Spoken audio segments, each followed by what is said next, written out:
Hello world, this is RandomFIX, and today I'm going to show you how to program your garage door opener to your HomeLink system. This could be located underneath your rear view mirror, your overhead console over here, and sometimes even on the visor right here. And this is the operation we want to get to, is to where we can actually shut the garage door just using the button here. And it's a lot safer than having one of these around. So to do this, what you want to do is you want to be within range of your garage door, and you're going to need your transmitter. Before we start, you want to clear all the codes in your system. So you're going to hold on to number 1 and number 3.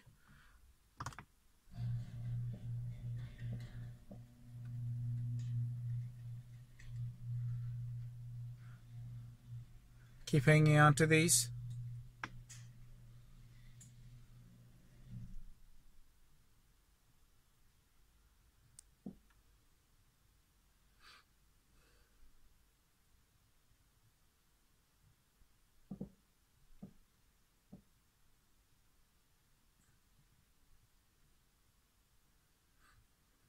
Alright, now as you can see, my HomeLink system no longer works. Now I'm going to go ahead and show you how to program this. Alright, you want to begin off with pushing both buttons at the same time. And hold on to it. You should see the light right now is solid.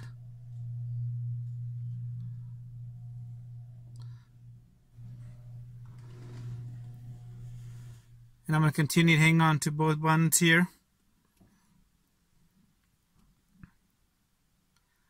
And continue to hang on to both buttons still.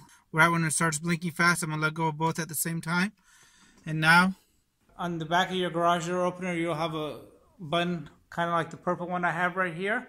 You want to locate that and hold that down for 3 seconds. 1, 2, 3.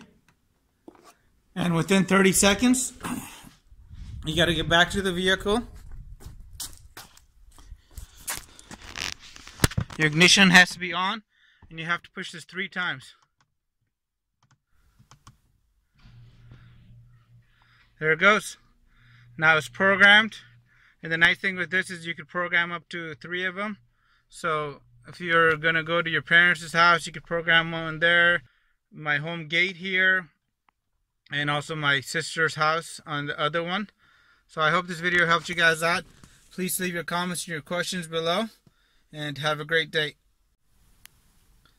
Not all garage door openers require the 2-step method. If you have one with the fixed code, you'll just have to do the first step that we did here, and it should automatically work. But if your garage door opener has that purple button, you most likely will have an alternating code, so it actually needs to learn the device for it to work properly. Let me know if you guys have any comments. Hit the subscribe button, and I really appreciate your continued support.